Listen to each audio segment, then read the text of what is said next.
This situation has become something that is darker than dark, because what we've done is we've chosen to say we are going to support a guy because we think he can win. And I want to get your reaction to this because I'm appalled by this clown.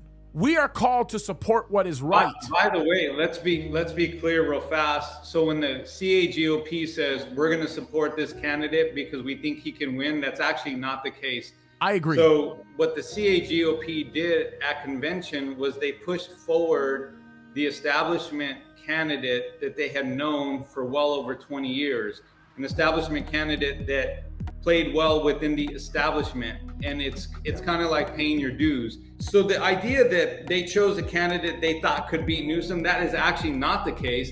It became very highly political, and ultimately they chose the candidate that they felt was safe, part of the establishment that ultimately they probably felt that they could control and manipulate, because I wasn't going to be one of those. So just to set the stage, no, it wasn't that. Now, I do believe, though, some of the pastors that you're talking about, I do believe that's what they thought. I do believe they thought we have to go with this candidate, or, you know, we have to support the establishment because it just maybe it makes sense logically, or maybe that's how politics are played, and we have to hedge our bets. And what they did was they did not allow room for God to move. They didn't allow room to demonstrate faith. They were not trusting in God to move. They were trusting in their logic and reasoning and rationale to actually succeed. And ultimately, we're going to watch, ultimately, it's going to collapse. I shared this with you personally, Anthony.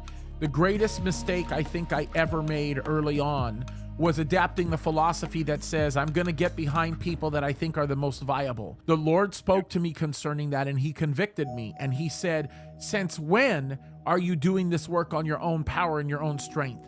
The reality of it is you have an obligation to do what I have asked you to do. And this means nothing if you don't learn to trust in me to bring out the result necessary. We talked about this.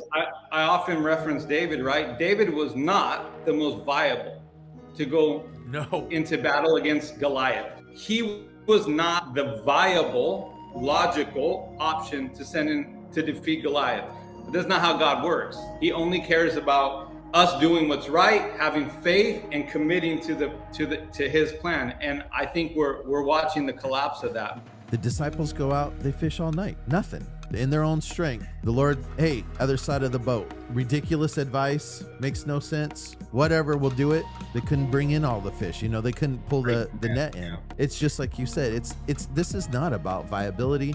And when the church is pursuing that, as the church did in the primaries, this is the open door for compromise. Yep. Yeah, it leads us to the point we're at. And I'm going to just tell you this right now. I'm calling out every single pastor that's out there that says that they are anti-abortion and are begging people to vote no on Prop 1 and all of that stuff, yet still support this clown.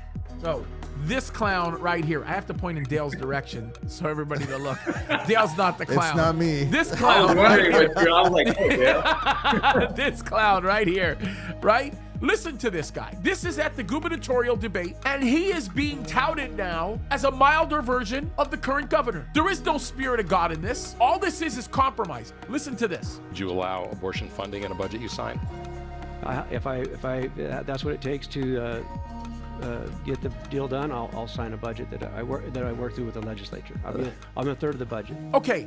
If that's what it takes, you racist. If that's what it takes to sign a bill where 800 black babies in California are being killed every single day, 3% of the childbearing population in this country, 3% are black women, yet they account for 50% of the abortions that are taking place, and that number is higher in California, second only to New York. And he says, oh yeah, I'll keep killing black people